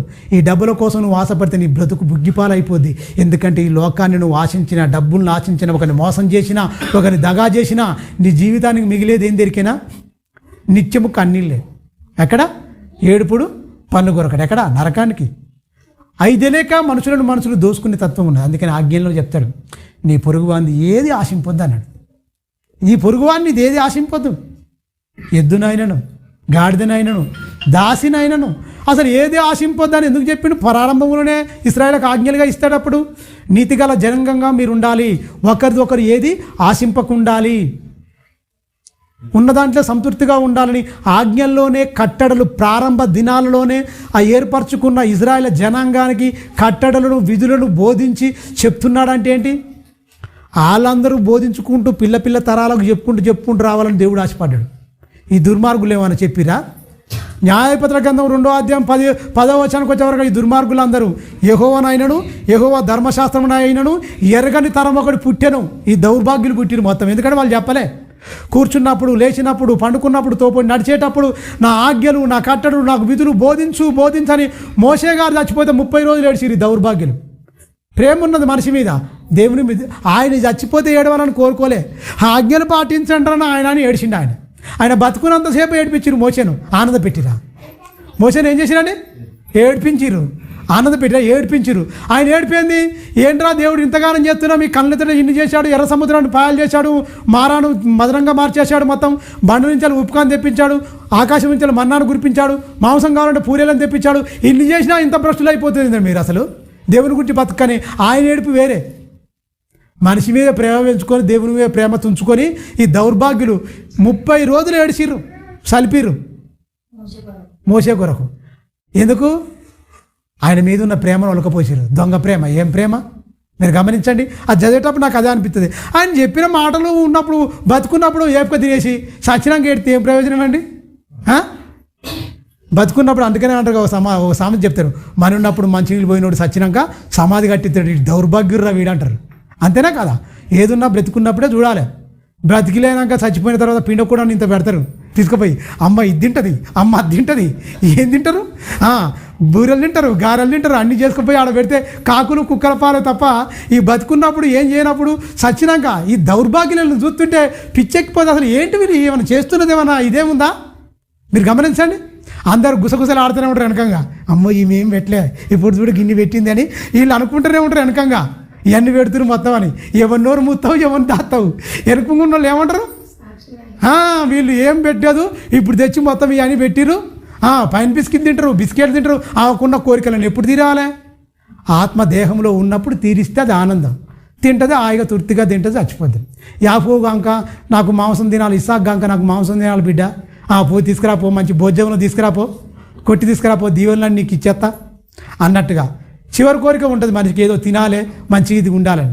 డాక్టర్ కూడా చెప్తారు, ఏదో తగని రోగం వచ్చిందనుకో, బాబు ఇక పత్యం చేసుడు ఏం లేదు, అన్ని పెట్టేయండి మొత్తం అన్ని తినిపోతాడు. ఇక వీడిగా పత్యం చేయాలంటే బతుకుండాలంటే ఆశ ఉంటుంది, కొంచెం పత్యం చేస్తేనే నెగ్గుతాడు పర్లేదు అన్నట్టుగా. మీరు గమనించండి, మనుషులు కూడా పత్యం చేయాలి. క్రైస్తవులు పరలోకం వెళ్ళాలనుకున్నవాడు పత్యం చేయాలి. లేదు నేను ఇక ఇష్టానుసారంగా బతా అంటే నువ్వు చచ్చిపోతావు అనుకుంటే శాశ్వతమైన నాకు జీవం వద్దని కూడా పత్యం అవసరం లేదు. డాక్టర్ కూడా అదే చెప్తాడు. ఇక పత్యము వాడు బతుకుతాడు అన్న ఓపు ఉంటే మాత్రం పత్యం చెప్తాడు డాక్టర్. పోతాడు అన్నాను అనుకోండి, అన్నీ పోతాడు, మంచిగా ఏం కావాలో వాడికి ఏం తినాలనుకుంటే అన్ని పెట్టాడు అంటాడు. ఎందుకు? ఇక వాడు ఉండడు కనుక. దేవుడు కూడా ఏమన్నాడు ఎరికేనా, నా కుమారుడు క్రీస్తు రక్తము ద్వారా మిమ్మల్ని పవిత్రతగా చేసుకున్నాను, మీరు మంచిగా బ్రతకండి, శాశ్వతమైన జీవంలోనికి మిమ్మల్ని తీసుకెళ్తాం, ఉన్నతంగా సత్యంగా బ్రతకండి, నీతిగా బ్రతకండి, ఇవన్నీ మీకున్న రోజు పత్యం. డాక్టర్ చెప్పిన పత్యం పాటిస్తాడు, దేవుడు చెప్పిన పత్యం పాటించాడు. చచ్చిపోతామనుకో డాక్టర్, అమ్మో అన్ని జాగ్రత్తలు వచ్చేస్తాయి, మొత్తం డైట్ మారిపోద్ది, మొత్తం భోజనాలు అన్నీ మొత్తం టకా టకా టకా మొత్తం అన్నీ మార్చుకుంటాడు మొత్తం టక్కున. కానీ జీవము మరణము యెహోవా వశములో ఉంది, నిన్ను పుట్టించినవాడు, నీకు జీవాన్ని ఇచ్చినవాడు, సర్వము నీ పాదాల కింద పెట్టినవాడు ఏమన్నాడు? నువ్వు చేయగలిగినే చెప్తున్నాడు. నాయన నీతిగా బ్రతుకు, ఏమన్నా తినొద్దని చెప్పినా డాక్టర్లు ఇది తినొద్దు, అది తినొద్దు, అది తినొద్దు అని చెప్తాడు. దేవుడు అన్ని తిను కానీ ఆయన నీతిగా బ్రతుకు, ఉన్న దాంట్లో సంతృప్తిగా ఉండు. నీ వల్ల ఇతరులకు హానికరంగా నువ్వు ఉండకు, అందరికీ నువ్వు ప్రయోజనకరంగా ఉండు, అందరికీ నువ్వు ప్రయోజనకరంగా నువ్వు మారాలి. అందరికీ నువ్వు ఆటంకంగా ఉండకూడదు, అభ్యంతరకరంగా అస్సలు ఉండకూడదు. నీ మాట, నీ బ్రతుకు, నీ విధానం ఉన్నతంగా ఆదర్శప్రాయుడుగా నువ్వు ఉండాలి అని దేవుడు కోరుకున్నాడు. ఉంటుండా మనిషి? కింది వచనం చూడన్నా, సత్యమైన మాటలే మాట్లాడతాడు. అయ్యే చెప్తుండ ఆయన. దుష్టత్వము చూడండి, దుష్టత్వం నా పెదవులకు అసహ్యము, నా నోటి మాటలన్నీ నీతి గలవి, వాటిలో మూర్ఖత అయినను కుటిలత అయినను లేదు. అవన్నీ మూర్ఖత్వము కుటిలత్వము ఈ అన్నిటి ఉన్నది దేవుని జ్ఞానం లేని వారికి. ప్రపంచంలో ఎన్నో డిగ్రీలు చేస్తున్నారు మొత్తం లోకంలో చదువుకున్న వారికి. కుటిలత్వం ఉంటుంది, కపటం ఉంటుంది, ఈ కుయుత్తులే ఉంటాయి ప్రతి ఒక్కరికి, లోక జ్ఞానాన్ని పఠించిన ప్రతి ఒక్కరికి. ఎందుకంటే ఆ లోక జ్ఞానాన్ని దేంతో పోల్చిండేది కన్నా దయ్యముల వంటి జ్ఞానము అన్నాడు. అందుకే పైనుండి దిగి వచ్చిన జ్ఞానము మొట్టమొదట పవిత్రమైంది అన్నాడు. ఈ లోక జ్ఞానాన్ని దేంతో పోల్చింది తెలుసా? దయ్యముల వంటి జ్ఞానము. అంటే ఆ జ్ఞానముతో నిన్ను నువ్వు సంస్కరించుకోలేవు, ఇంకొన్ని సంస్కరించలేవు. వాడు నీతిగా బ్రతకలేడు, వాడు వంచనతోనూ మోసపూరితమైన ఆలోచనలతోనే ఉంటాడు తప్ప లోక జ్ఞానములో నువ్వు ఇలా మాట్లాడొద్దు, అలా మాట్లాడొద్దు అని వాడేం చెప్పడు. ఇలా మాట్లాడితేనే రైట్ రా, ఏ మనిషికి అలా ఉండాలని చెప్పేది లోకం. దేవుడు ఏమంటాడు కన్నా, దుష్టుని సైతం నువ్వు భరించాల్సిందే. వాడు కొడితే నువ్వు కుడి చెంప మీద కొడితే నీ ఎడమ చెంప తిప్పు అని ఎవరేమన్నాడు? యేసుక్రీస్తు చెప్పలే? దుష్టుని ఎదిరింపక అంటే ఏంటి? దెబ్బ కొట్టేవానికి నువ్వు దెబ్బ కొట్టేవాడుగా ఉండాలి, మంచివానికి మంచివాడుగా ఉంటేనే మనం ఈ లోకంలో బతమని చిన్నప్పటి నుంచి వెళ్ళి తల్లిదండ్రులు చెప్తారు, లోకంలో కూడా చెప్తుంది, లోక విద్యల్లో కూడా. కానీ దేవుని విద్య ఏమంటుంది ఎరికేనా? ప్రేమ. నీలో ప్రేమ తప్ప పగా ప్రతీకారాలు తీసుకోవడానికి నువ్వు లోకానికి రాలేదు. దేవుడు అలాంటి విద్య ప్రవేశపెట్టలే. ఏ విద్య? ప్రేమ. నిన్ను వలే నీ పొరుగువాన్ని ప్రేమించాలి, ఆ ప్రేమే శాశ్వతంగా నీలో ఉండాలి, ఆ ప్రేమ ఉన్నవాడే నా లోకానికి వస్తాడు అన్న చెప్పిన మాటలు బైబిల్లో ఉన్నాయి. అందుకనే మహోన్నతుని విద్య మనిషిని సంస్కరించేది, మనిషిని మహాత్మునిగా తీర్చిదిద్ది. ఇక్కడనే నువ్వు దేవునిగా అంటే ఆలయం కడతారుగా చాలామంది, నువ్వే ఆలయంగా మారాలని దేవుని ఉద్దేశం తెలుసా. పరిశుద్ధాత్మకు ఆలయంగా మారాలి. జ్ఞానం అది వివేకికి తేటగా తెలిసిపోద్దండి. వివేకవరు వివేకం ఎక్కడుంది? లోక జ్ఞానంలో లేదండి, దేవుని జ్ఞానములోనే ఉంది. బుద్ధి జ్ఞానములు సర్వసంపదలు క్రీస్తునందే గుప్తములై ఉన్నాయి. ఆ గుప్త నిధిని సొంతం చేసుకున్నవాడు పరపక్షమను మనకు విరోధిగా ఉండడని చెప్పాడుగా ఇంతకుముందు. విరోధి మనకు ఎవడు ఉండడు. నువ్వు క్రీస్తుని కరెక్ట్గా ఫాలో అయినావు అనుకోండి, వాక్య ప్రకారంగా కరెక్ట్గా మనం ఉన్నామనుకోండి, ఎవ్వడు మనల్ని ఎవ్వడు ఏలుపెట్టి చూపడండి. చెప్పేది నీతులు చెప్పేసి వచ్చి చెత్త పనులు చేస్తేనే అందరికీ మరసల పాలవుతాం. అవునా కాదా? మీరు గమనించండి.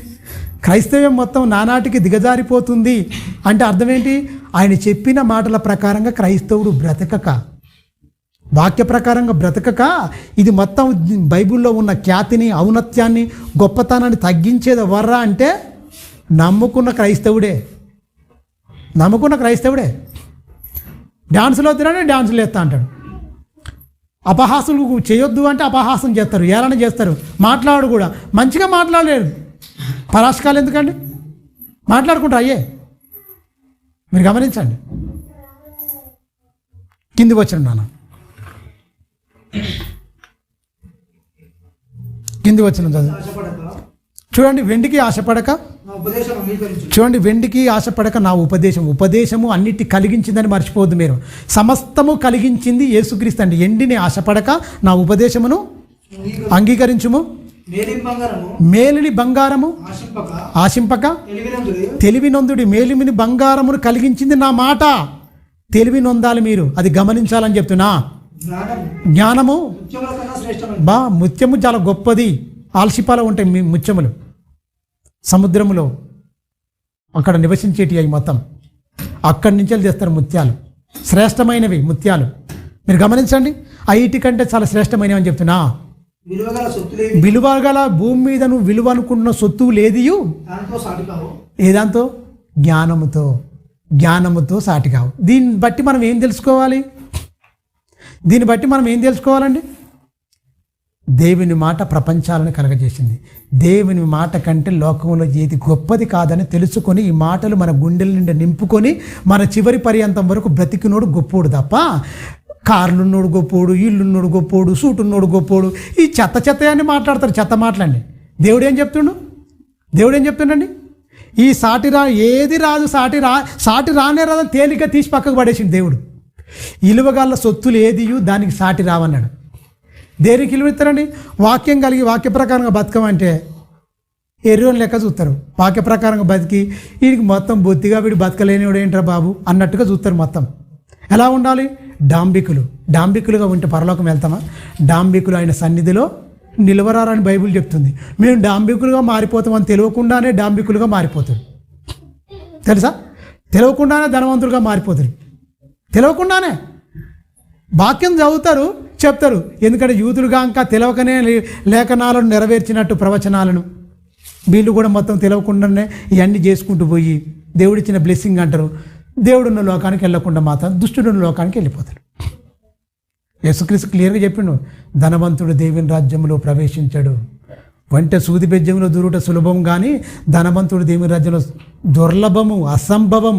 వాడు రాడు. అంత కఠినంగా చెప్పిండు. వాడు మిగిలిన ఆస్తి గలవాడు ఉండి వ్యసన పడుతూ వెళ్ళిపోయిండు. మన దగ్గరకు వస్తే వస్తుందని చెప్తే వస్తారు జనాలు. నీ దగ్గరకు వస్తే ఏముండదాయా బాబు, పరలోకం ఉండదంటే అప్పుడే రాబోయే సుఖం కాదాయా, ఇప్పుడు ఉంటే నాకు సుఖం కావాలని కోరుకుంటందుకు వస్తారు. లోకమంతా దేనికి వస్తురండి? ఎందుకు వస్తారు? క్రీస్తుని దగ్గర ఎందుకు నమ్ముకుంటున్నారు? ఎందుకు వస్తున్నారు? ఇది ఇస్తే అది ఇస్తేనే వస్తారు. ఆయన ఇస్తేందుకు ఇస్తాడని ఎక్కడ చెప్పలేదు, ఆ బైబిల్ ఎక్కడ కాదు. వస్తే నీకు మాత్రం నిత్య జీవం ఇస్తా, మహాలోకం ఇస్తా, నిన్ను ఎలా బ్రతకాలో నీకు నేర్పిస్తాను యేసుక్రీస్తు. అంతే తప్ప నీకు ఇత్త ఆశలు చూపించి అక్కడ బోధ చేయలేదండి. మీరు గమనించండి. ఈ బైబిల్ వాళ్ళు కూకున్న అమాయకులకు పాత నిబంధనలు బోధిస్తూ రకరకాలుగా అన్నీ చెప్పుకుంటూ వస్తారు. కానీ అక్కడ కండిషన్ కూడా ఉంది తెలుసా? నువ్వు దీవెనను పొందాలన్నా, దీవెన పొందాలన్నా, ఇవన్నీ ఇవ్వాలన్నా కూడా ఏముండాలి? దాని ప్రకారంగా నువ్వు బ్రతికితే అవన్నీ వస్తాయి దీవెనలు. ఏమాత్రం మీరినా శాపాలు వస్తాయని చెప్పిండు. 14 మాత్రమే దీవెనలు చెప్పిండు. దిశుపదేశకాండం 28వ అధ్యాయంలో 14 మాత్రమే దీవెనలు, 54 శాపాలు పెట్టిండు. మరి 54 మొత్తం పోతామని చెప్పిండు. ఆ పోతాయని ఒక్కటి చెప్పడే, బైబిల్లో ఉన్నాయి. నువ్వు పోతావు ఇలా బతకకపోతే ఒక్కటి చెప్పవే. అలా చెప్తే అందరు సెట్ అయిపోతారు కదా. అమ్మో అడగడం నేర్పించిరు బాగా, ఎలా ఉన్నా ఇస్తాడని నేర్పించిరు తప్ప నేను బతకకపోతే దేవుడు ఇయ్యడు, ఆ దీవెన కోసమైనా వీడు బతుకు కదా, మంచిగా బ్రతుకు దిద్దుకుని కదా. వీళ్ళు అక్కడ పొరపాటు చేసిరా కాదా? నువ్వు దీవెన పొందాలంటే ఇలాంటి క్యారెక్టర్ కలిగి బతకాలి. అది చెప్తే దానికోసమైన వీడు ఎలాగా బతుకుదానికి ప్రయత్నం చేస్తావు. నువ్వు ఎలా ఉన్నా దేవుని నమ్ముకుంటే చాలు. నమ్ముకుంటే ఏమైపోద్ది, దీవెనలు వచ్చేస్తాయా? ఎవడన్నాడు అట్లా? బైబిల్లో అలా చెప్పిందా? కాదు కదా. అంటే వాక్యానికి వ్యతిరేకమైన పాపాలు చేసుకుంటూ మనుషులందరినీ భ్రష్టులుగా మార్చేశారు. ఏంటి? బంగారం, వెండి అన్నిటికంటే విలువైన సొత్తులు ఏది దానికి సాటి రానే రావు అని చెప్తుండు. అంటే ఉండవలసింది ముఖ్యంగా ఏముండాలి? జ్ఞానము, బైబిలు. ఎందుకంటే ఈ లోకంలో నువ్వు యాత్రికుడు, ఎన్ని ఉన్నా వదిలిపెట్టేసి వెళ్ళిపోయే మనుషులమండి మనము. ఈ లోకం కాదు, ఈ మట్టి దేహాన్ని మహిమదేహంగా మార్చుకొని అక్షేతను ధరించుకొని మహాలోకంలో తండ్రితో యుగయుగాలు ఉండవలసిన వారం. మనది ఈ లోకం కాదు, మనం ఈ లోక వారసులం కాదు, ఈ లోకానికి సంబంధించిన వ్యక్తులం కాదు, మహాలోకానికి సంబంధించిన వ్యక్తులం, దేవుని పిల్లలం. యేసుక్రీస్తు ఏమన్నా కోరుకుండా అండి? యేసుక్రీస్తుకి ఏమన్నా ఉందా? ఏమన్నా ఉందా? ఇల్లు కట్టకుండా, పెద్ద కోట కట్టకుండా, ఎక్కడ? గెచ్చమనే తోటకి వెళ్ళిపోయి ప్రార్థన చేసుకున్నాడు. కొండకి వెళ్ళిపోయి పగలంతా బోధ, రాత్రంతా ప్రార్థన, కంటి నిండా నిద్ర లేదు, ఈ కడుపు నిండా తిండి లేదు. తన జీవితం 3.5 సంవత్సరాలు కఠోరమైన శ్రమ, తెలుసా? కఠోరమైన శ్రమ చేసిండు ఆయన. 3.5 సంవత్సరాలు, 30 సంవత్సరాల దాకా తల్లిదండ్రుల దగ్గర ఉన్నాడు, పనులు చేసుకున్నాడు, ఉండొచ్చు కాక.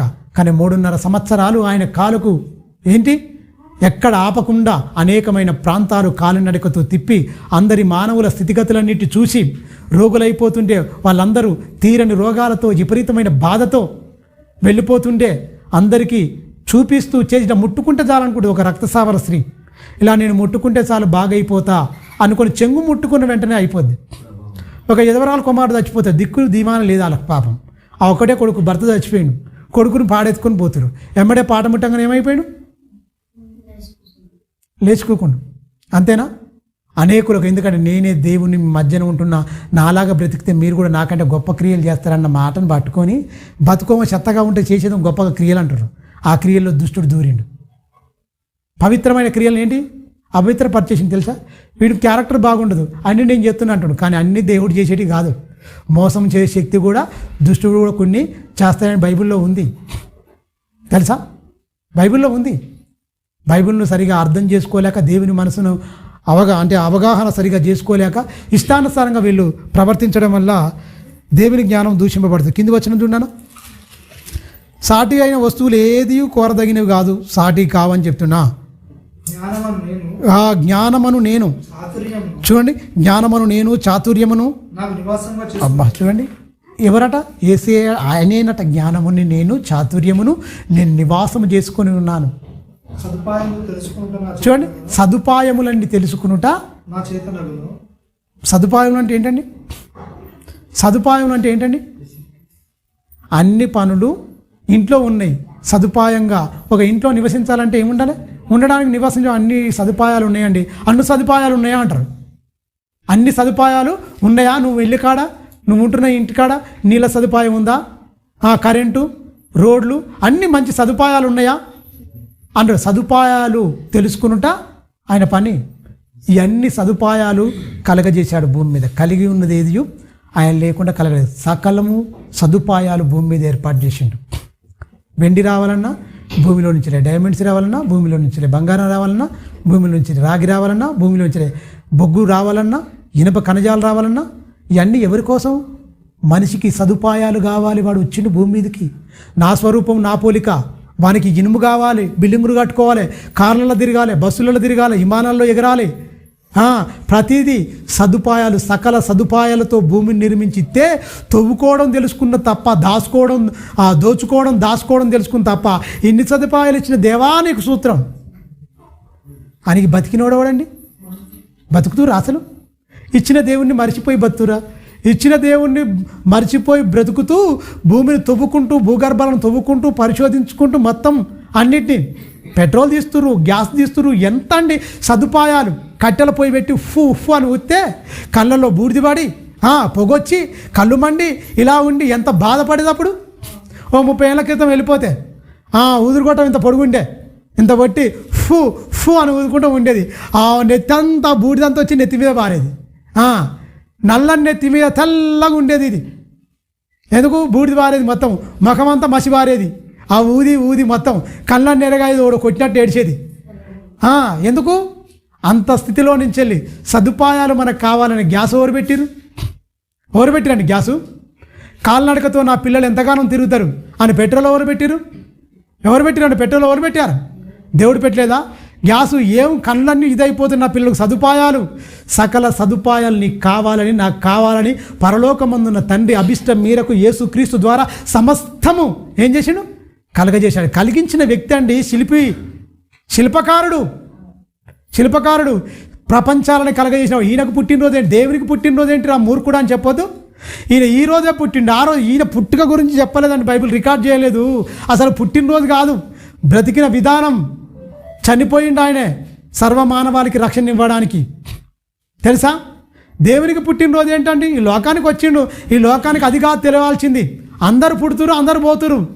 నా పుట్టుక రహస్యంగా ఉన్నా పర్లేదు, నా మరణం మాత్రం ప్రపంచానికి మొత్తం తెలియాలని ఆయన అనుకుంటే వీళ్ళు పుట్టుకను మొత్తం ఓపెన్ చేస్తా ఉన్నారు, అందరితో విమర్శల పాలవుతారు.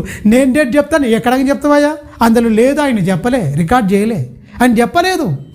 తెలియాల్సింది నా మరణ సమాధి పునరుత్థానం ప్రపంచానికి. నా జన్మదినం రహస్యంగా ఉన్నా పర్లేదు, కానీ నా మరణదినం ప్రపంచానికి నలుదిక్కులకు ఏమైపోవాలి? వ్యాప్తి చెందాలి, వెళ్ళాలి అని దేవుడు కోరుకుంటే దేవుని ఉద్దేశం వేరు, దేవుని సంకల్పం వేరు. ఆ సంకల్పాన్ని ఉద్దేశం తెలుసుకోకుండా ఇష్టానుసారంగా చేసిన ఎన్ని సదుపాయాలు కలగజేసిన ఆయన, ఎన్ని చెప్పినా ఆయన పుట్టినరోజు చెప్పుకుంటే అయిపోగా. ఎందుకు రాయించలేదు? మొదటి నెల, 6వ నెల, 10వ నెల పుట్టినాడు చెప్పింది కదా. 6వ నెలలో గబ్రియల్ దేవదూత వచ్చిందని ఉంది ఆల్రెడీ. మరియమ్మ దగ్గరికి వచ్చిన నెల 6వ నెల. అక్కడి నుంచే ఆయన లెక్క కట్టుకోవచ్చు, అక్కడి నుంచి ఏ నెలలో అని ఖచ్చితంగా తేల్చవచ్చు. పెద్ద విషయమే కాదు, అది కాదు, అవసరం లేదు అసలు. 6వ నెల వచ్చిందండి, గర్భవతి అయింది. 6 నుంచి లెక్క పెట్టుకుంటే 9 మాసాలు అందులో ఉండాలి. ఆ నెల ఏదో వస్తుందో దాన్ని డిక్లేర్ చేస్తే అయ్యే ఈ పిచ్చి సన్నాసులకు తెలుసా? గర్భంలో పడింది ఏ నెలలో వచ్చిందని ఆల్రెడీ ఉంది కదా, అది క్లియర్ కట్గా చెప్పేయచ్చు. పెద్ద విషయమే కాదు ఈ మూర్ఖుల నోరు మూయించడానికి. కానీ అది అవసరం లేదు, దానికి అవన్నీ అవసరం లేదు చెప్పడం. శిష్యులు చెప్పలేదు, యేసుక్రీస్తు గురించి ఎవరు ఈ పుట్టినరోజు చేసుకోవాలి, ఇవన్నీ సెలబ్రేషన్ చేయాలని ఎక్కడ లేదండి. ఆయన చెప్పింది ఒకరి మరణదినం కంటే ఒకరి జన్మదినం మేలు. ప్రలాపించు విందు జరుగు ఇంటికి పోవడం కంటే ప్రలాపించు ఇంటికాడికి పోవడం మేలు. మీరు అక్కడికి వెళ్ళండి, ఇక్కడికి కాదు అని ఆయన చెప్పిండు. చిటికలో చెప్పేయచ్చండి. 6 నెలలు వచ్చినప్పుడు ఖచ్చితంగా ఆయన 6వ నెల అంటే 9 నెలలు అక్కడి నుంచి లెక్కేసుకుంటే ఏ నెల వస్తుందండి? మీరు గమనించండి. ఆంచెలు వాళ్ళకున్న యూదులకున్న క్యాలెండర్ని బట్టి, ఆ క్యాలెండర్ని బట్టి దాని నుంచి లెక్కలేస్తే టక్కున అయిపోద్ది. మీరు గమనించండి. ఆ డేటు కానీ ఆ స్థలం కానీ చెప్పలే దేవుడు, అవసరం లేదు. ప్రజాసంఖ్య అని ఉంది అక్కడ. ప్రజాసంఖ్య జరుగుతున్నప్పుడు వీళ్ళందరూ వెళ్ళిపోయారు మొత్తం. అక్కడికి వెళ్ళిపోయినప్పుడు స్థలము లేదు, అక్కడ ఎక్కడ పుట్టిండో తెలియదు మహనీయుడు. పొత్తిగుడ్డల్లో చుట్టి అమ్మ ఉంటామని సత్తరాలని తలుపు తెడితే ఏ ఒక్కడు కూడా తీయలే. తీసుకుపోయి పశువుల తొట్టిలో పండబెట్టి తప్ప పశువుల పాకలో ఆమె ప్రసవించినట్టు అక్కడ మొత్తం దయనీయంగా యేసుక్రీస్తు పుట్టుకను కూడా తగ్గించేసిరు ఈ మూర్ఖులు. తెలుసా? ఎక్కడ పుట్టిండో చెప్పనప్పుడు మనకు ఎందుకండి లేనిపోని గిట్టించి ఎందుకు ఇరికియాలి? బైబిల్లో గిట్టించడం ఎందుకు తెలుసా? లాస్ట్ చూద్దాం ఒక మంచి మాట ఇందులోనే. కింది వచ్చిన చూడనా 30 వచనం. సామెతల గ్రంథంలో ఎంత గొప్పోడు ఆయన ఎప్పటి నుంచి ఉన్నాడు. నేను ఆయన వద్ద ప్రధాన శిల్పినై అనుదినమును సంతోషించుచు నిత్యము ఆయన సన్నిధిన ఎప్పుడున్నాడు ఆయన? ఈ భూమి ఈ ఆకాశము ఏది కలగనప్పుడు ఆయన కలగజేసిన పరలోకమును బట్టి అని ఉంటుంది చూడండి. 22వ వచనంలో చూన్నాను.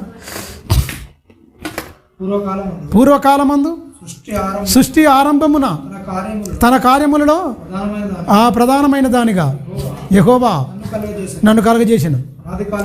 ఇక్కడ ఏమంటారంటే ప్రథమమైన దానిగా అని ఉంది కదా, వానిగా అని ఎందుకు లేదు అని అంటుర్రు. మీరు గమనించండి. దేవుని పోలికలో ఏముందండి? దేవుని పోలికలో ఏముందండి? స్త్రీ పురుషుడు లేడా? వాడదాని కానీ మగవాని కానీ ఇద్దరిని సృజించారు. దేవుని పోలికలో స్త్రీ ఉంది, పురుషుడు ఉన్నాడు. ఆడ మగాని ఎవరికి తెలుస్తుందండి? ఎవరికి దేన్ని బట్టి తెలుస్తాం? ఆకారాన్ని బట్టి. ఆకారం స్త్రీ రూపంగా లింగ నిర్ధారణ జరుగుతుంది. ఏ దాన్ని బట్టి? పురుషుడు స్త్రీ అని ఎప్పుడు చెప్తారు? ఆత్మకు స్త్రీ పురుషుడు అని చెప్తారా? పిచ్చి మూర్ఖులు పిచ్చి ప్రశ్నలు కాకపోతే దేనికి లింగాన్ని దేన్ని బట్టి స్త్రీ పురుషుడు అని చెప్తారు? దేహాన్ని బట్టి. ఈమె స్త్రీ, ఈయన పురుషుడు అని తెలుస్తుంది. ఆత్మకు స్త్రీ ఆత్మ పురుషుని ఆత్మ అని ఉంటుందా? ఏం ప్రశ్నలు ఈ పిచ్చి ప్రశ్నలు? పిచ్చి అనేది పరాకాష్ఠకు చేరింది. ప్రథమమైన దానిగా అన్నాడు కదా, అక్కడ వానిగా అని చెప్పొచ్చు కదా. దేవునికి తెలియదు పాపం, నీకు తెలుసు మేధావి. ఎర్రికలని పిచ్చెక్కి పిచ్చి పట్టి ప్రవర్తించి మాట్లాడతారు. మీరు గమనించండి, ప్రథమైన దానిగా నన్ను చేశాను అని ఎవరు చెప్తారు? యేసుక్రీస్తు గురించి జరుగుతుందా? చూడండి భూమి ఉత్పత్తి అంటే ఈ భూమి ఈ కలగకు మునిపే మొత్తం ఆయన చెప్పుకుంటాడు ఆయన గురించి. కాలముకు పూర్వమే, ఈ కాలం అనేది ఆరంభం కాక మునిపే చేసిన వాడని నేనే, చెక్కిన వాడని నేనే, ప్రధాన శిల్పిని నేనే, నా ద్వారానే ఇది ఆరంభమైందని చెప్తుండే యేసుక్రీస్తు. ఆయనకు పుట్టినరోజు అని నువ్వెందుకు చెప్తున్నావు? ఆయన అప్పటివాడు, ఈ భూమిని చెక్కినవాడు, ప్రధాన శిల్పి యేసుక్రీస్తు. నువ్వేం చెప్తున్నావు? డిసెంబర్ 20 నాడు పుట్టిండు. ఆయన వచ్చిండయ్యా, పుట్టిండు కాదు, ఆయనే వచ్చిండు ఈ లోకానికి ఒక కార్యం మీద, ఒక పని మీద. తండ్రి సంకల్పం మేరకు, తండ్రి సంకల్పాన్ని సంపూర్ణంగా ఈ భూమి మీద నెరవేర్చడానికి మనుషులందరూ పాపులుగా మారిపోయినప్పుడు, పాతాళానికి వెళ్ళిపోతున్నప్పుడు మనుషులకు పాపానికి పరిహారం గొర్రెల యొక్కయు మేకల యొక్కయు కోడల యొక్క రక్తం అనేది ఏది పాపము తీయలేకపోతుంది. ఒక పవిత్రమైన రక్తం కావాలి. ఆ పవిత్రమైన రక్తంగా నేనే అని ఆయన వచ్చి చూపిస్తే దాన్ని చెప్పకుండా రకరకాల ఏదో చెప్తే ఎలా అవుతుందండి? కింది వచ్చిన చూడనా,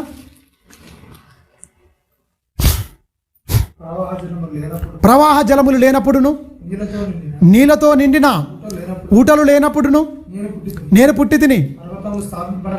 ఆయన పుట్టింది ఎప్పుడో పుట్టిందంటే నేను పుట్టాను అని చెప్తుండే. ఇక పుట్టినరోజు చెయ్యి, ఎట్ట చేస్తావు?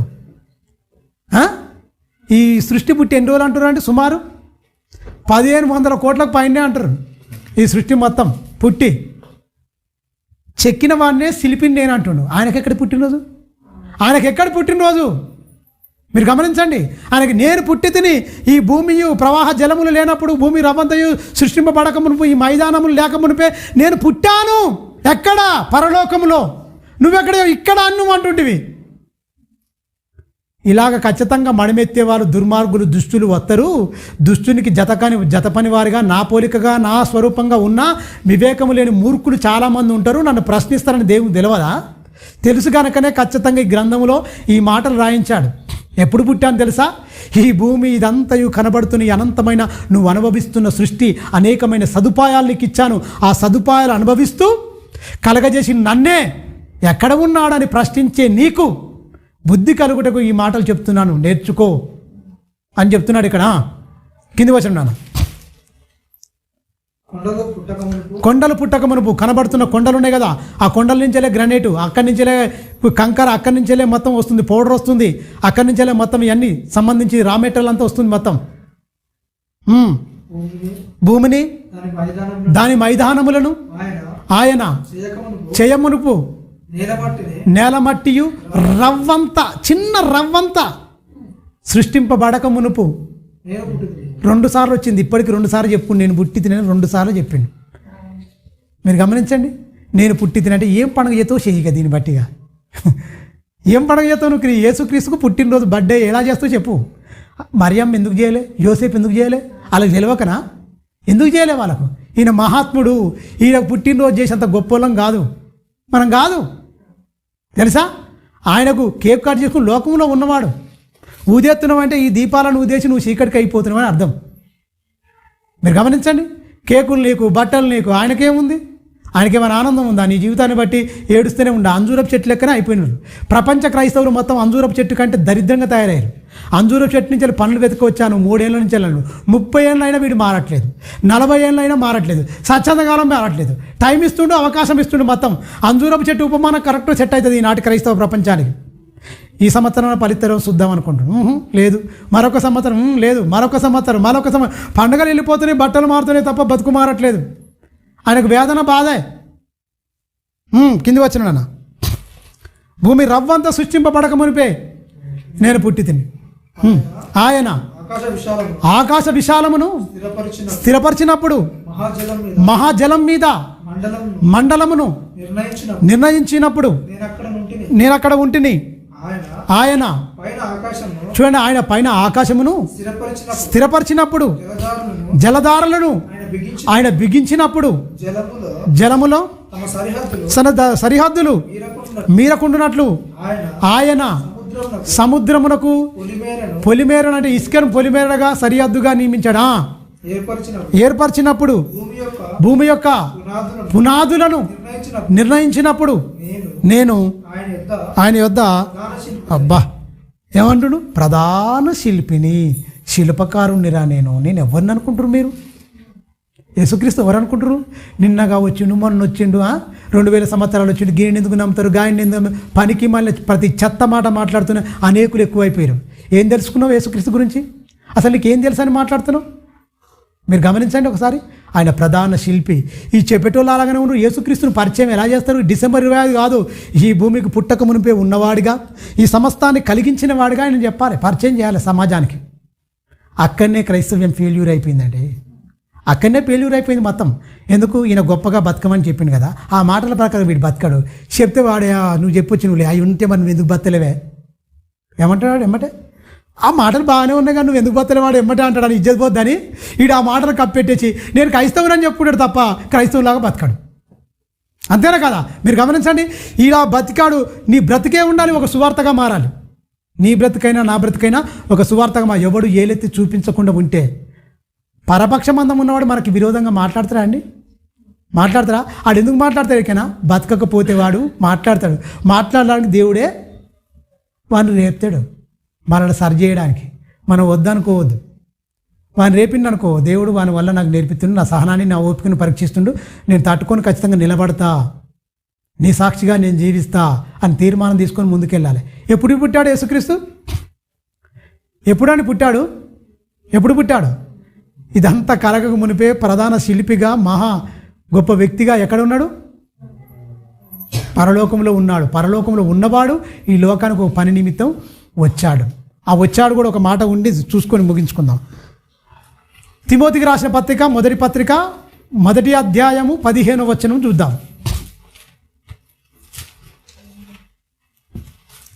ఒక్క మాటల్లో అపోస్తుడైన పౌలు గారు గ్రంథాన్ని మొత్తం అవపోసన పట్టిన వ్యక్తిగా తేల్చేసింది. చూడండి యేసుక్రీస్తు ఎందుకు వచ్చిండో ఏంటో. పాపులను రక్షించుటకు క్రీస్తు యేసు పుట్టాడు అని చెప్తుండా, పరిచయం చేస్తుండా, వచ్చాడని చెప్తుండా. వాక్యం అర్థమైన వాడు, వివేకం ఉన్నవాడు, జ్ఞానం ఉన్నవాడు ఏమని చెప్తాడు? ఈ లోకానికి వచ్చిన వాడని చెప్తాడు. వివేకం లేనివాడు, బుద్ధిశూన్యుడు ఏమంటాడు? పుట్టాడు పుట్టాడు పుట్టాడు అని చెప్పుకుంటాడు. పుట్టాడు కాదు, ఈ లోకానికి వచ్చాడు ఆయన. ఈ లోకానికి వచ్చాడు అన్న మాట వాక్యము నమ్మదగినది, పూర్ణ అంగీకారమునకు యోగ్యమునై ఉన్నది. పూర్ణ అంగీకారానికి ఏంటి? యోగ్యత. దీంట్లో ఎలాంటి అనుమానం పడే అక్కరలేదు. అంటే పూర్తిగా నువ్వు అంగీకారానికి యోగ్యమై ఉన్నది. అయోగ్యులమైన మనలను యోగ్యులుగా మలచడానికి ఆయన మాటలు చెప్పి మనలో ఉన్న కపటము, మోసము, దురాశ ప్రతీది తీసేసి సన్మార్గంలో నడిపించి సత్య సంబంధులుగా అవునంటే అవును, కాదంటే కాదు, నీతికి నిలయంగా, సత్యానికి సాక్షులుగా నిలబెట్టడానికి ఈ లోకానికి వచ్చిన మహా వ్యక్తి, దేవుని కుమారుడు, దేవుని జ్ఞానము, దేవుని శక్తి అయి ఉన్న క్రీస్తు. ఆకారాన్ని ధరించుకొచ్చే వరకు నిన్న మొన్న మనలాగానే వచ్చిండు, పుట్టి అది కాదు. అసలు రక్త మాంసములో ఉన్నా కూడా పాపం చేయకుండా పవిత్రుడుగా, పరిశుద్ధుడుగా బ్రతికిన వ్యక్తి. ఆయనలాగా బ్రతికితే ప్రశ్నించే వాళ్ళు ఎవడు ఉండడు. మొదటి శతాబ్దంలో వీళ్ళలాగా చాలామంది ఉన్నారు. అపోస్తులైన పౌలు గారిని ప్రశ్నించలేదు, అపోస్తులను ప్రశ్నించలేదు. ఎందుకు ప్రశ్నించలేదండి? వాళ్ళు ఉన్నట్టు బతికారు. వాళ్ళ బతుకులను చూశారు, వీళ్ళ బతుకులను చూశారు. నా బతుకు చేయడం నేనేం మాట్లాడతాను? ఆయనను వాళ్ళ బతుకులు అంత గొప్పగా ఉన్నాయి, వాళ్ళ బ్రతికే ఒక పాఠంగా ఉంది. నేను ఆయన దగ్గర పోయి నువ్వు ఎందుకు ఇలా ఉంటున్నామంటే, నా బ్రతుకు చూడరా, నీలాంటి క్యారెక్టర్ నాలో ఉందా? క్రీస్తులో ఉన్న గుణ లక్షణాలు నాలో ఉన్నాయి. బ్రతుకుల్లో మాటలు చెప్తున్నారు, బ్రతుకు చూపిస్తున్నారు. ఒక్కడు కూడా వాళ్ళని ప్రశ్నించలేదండి క్యారెక్టర్ విషయంలో. ఇప్పుడు ప్రశ్నిస్తున్నారంటే మన వాళ్ళు ఏం చేస్తారు? నోరేసుకొని పడిపోతారు. సమాధానం బ్రతికే ఒక పాఠంగా ఉండాలి అంటే నాకు ఇంత తెలుసు అంత తెలుసు అంటుండు. అన్నీ తెలుసు. వాక్య ప్రకారం ఒకరోజని బతికినవా? వాక్యం తెలిస్తే సంతోషపడతాడా? వాక్య ప్రకారంగా బ్రతికి సంతోషపడతాడా దేవుడు? వాక్యం తెలుసు అంటున్నా, రెఫరెన్స్ తెలిస్తే దేవుడు సంతోషపడడు. దయ్యానికి కూడా తెలుసు, వాక్యం తెలుసా? దయ్యములు కూడా దేవుని వాక్యం చూసి ఏమంటున్నాడు? వణుకుతున్నాడు. యాకోబు చెప్తాడు, దయ్యములు కూడా వాక్యము దేవుడు అంటే భయపడి వణుకుతున్నాయి. మరి నీకు వణుకు లేదు, వెనుకు లేదు. వాక్యం తెలిస్తే కాదు, దయ్యానికి కూడా తెలుసు. అంత మాత్రం ఆ దేవుడు అయిపోద్దా? ఎవరికి వాక్యం వచ్చునో వారే దైవములు. దైవాలుగా నువ్వు ప్రవర్తిస్తే నువ్వు దైవాన్ని అవుతావు. వస్తే కాదయ్యా, అది వచ్చింది నీ బ్రతుకుల్లో చూపిస్తే అప్పుడు నువ్వు దైవలోకాన్ని చేరుతావు. అప్పుడు నిన్ను ఎవడు ప్రశ్నించలేడు. అది కదా క్రీస్తు చెప్పడానికి వచ్చింది. ప్రియమైన దేవుని పిల్లరా, క్రిస్మస్లో ఉన్న సందేశం ఏంటంటే ఆయన ఈ లోకం పుట్టకమునిపై ఈ లోకాన్ని చెక్కినవాడు, ప్రధాన శిల్పకారుడుగా యేసుక్రీస్తున్నాడు.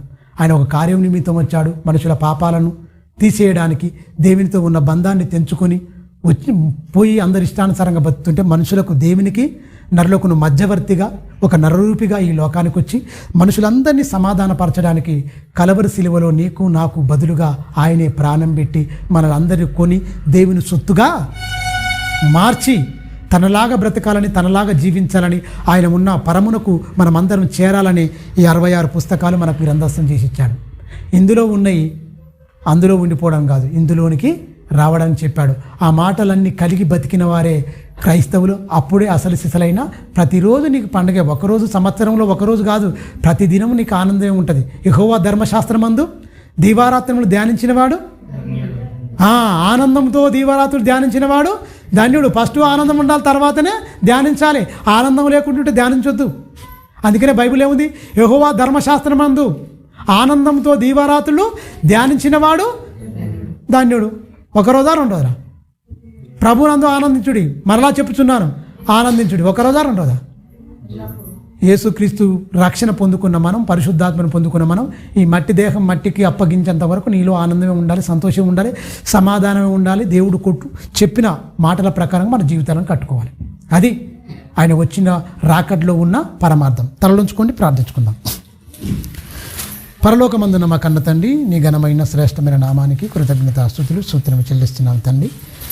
నీ కుమారుణ్ణి ఈ లోకానికి పంపడంలో కారణంలో తండ్రి నాయన ప్రధాన ఉద్దేశం తండ్రి, మనుషులందరూ నీతో బంధాన్ని తెంచుకొని నాయన అపవాది మాయలో చిక్కబడి నీ ఉన్న మహాలోకానికి ఏ ఒక్కరూ రాలేకపోతున్నారు. రక్త మాంసములు కలిగి నాయన పాపములో పడిపోయి అపవాది ఉరిలో చిక్కబడి నాయన అందరూ పాపులుగానే తీర్చబడి తండ్రి నీ యొద్దకు రాలేనప్పుడు తండ్రి నీ ప్రేమ, నీ కరుణా వాత్సల్యము ద్వారా నాయన మనుషులను ఎంతగానో ప్రేమించావు గనక తండ్రి నీ కుమారుడైన క్రీస్తు నీ లోకానికి పంపించి తండ్రి ఆయన శరీరమందును శిక్షను విధించి మా శాప పాపాలను తండ్రి తీసివేసి నాయన నీకు దూరస్తులమైన మమ్ములని సమీపస్తులుగా చేసి విధిరూపకం గల ధర్మశాస్త్రమును తన శరీరమందు కొట్టివేసి నాయన మమ్మలను ఉభయులను ఏకపరిచి ఏకపట్టణస్థులుగా మమ్మల్ని చేసి నిత్య రాజ్యములోనికి చేర్చడానికి తండ్రి ఆయననే మా నిమిత్తము మాకు బదులుగా బలి అర్పించావు తండ్రి.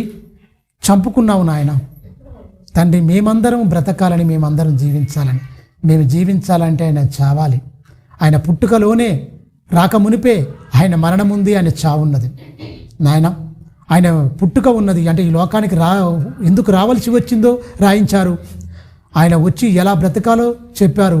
అలాగే ఆయన ఎందుకు చనిపోవడం వల్ల మానవులకు దక్కే ఆ రక్షణ భాగ్యము, ఆ శుభా సమాచారం ఏంటో కూడా మీరు రాయించారు. రాయబడిన మాటలన్నిటి తండ్రి క్రైస్తవ లోకం అపార్థం చేసుకుంది నాయన. పండగ పేరిట ఆనందాలతో ఉన్నారు తప్ప బ్రతుకులు మార్చుకోకుండా, మనసు మార్చుకోకుండా, హృదయములో నీకు చోటు ఇవ్వకుండా నాయన ఇష్టానుసారంగా బ్రతుకుతూ అది నువ్వే, నీ వల్ల మేము సంతోషిస్తున్నాము అంటున్నారు తప్ప నిన్ను సంతోషపెట్టే పనులు ఎవరు చేయట్లేదని నాయన మనిషిగా ఉన్న మేమే గ్రంథాన్ని ఆలోచిస్తే బాధ కలుగుతుంది తండ్రి. మా బ్రతుకులను బట్టి తండ్రి ఏనాడు మీరు బాధపడొద్దని తండ్రి ఒక మంచి తీర్మానంతో ముందుకెళ్తున్న మమ్ములను క్రీస్తు సంఘముగా తండ్రి జయనరం కాలనీలో తండ్రి ముందుకెళ్తూ సత్య సంబంధులుగా సత్యాన్ని అనేకమైన హృదయాల్లో తండ్రి నీ కుమారుని ద్వారా స్థాపించారు. అదే పరంపరలో తండ్రి మేము కూడా తీసుకెళ్ళి ప్రతి ఒక్కరిని సత్య సంబంధులుగా మార్చాలి. సత్య ప్రకారంగా మేము బ్రతుకుతూ మా క్రియల్లో మేము చూపిస్తూ అనేకులను నీ వైపు నడిపించాలని నాయన కంకణ బద్దులమై ముందుకెళ్తుండగా తండ్రి మమ్మల్ని బలపరచండి, స్థిరపరచండి. సత్యానికి సాక్షులుగా నీ సన్నిధాన వర్తనగా నిలబెట్టండి. ఎంతమంది అయితే నీకు బిడ్డలు తండ్రి ప్రార్థనలో ఏకీభవించారో తండ్రి ప్రతి ఒక్కరిని కృపతో జ్ఞాపకం చేసుకుంటూ తండ్రి శరీర సంబంధమైన ప్రతి బలహీనతను తండ్రి జయించి నీ ఆత్మ ద్వారా ప్రతి ఒక్కరిని నీ ఆత్మ ద్వారా ముద్రించి సత్యానికి సాక్షులుగా నిలబెట్టండి తండ్రి.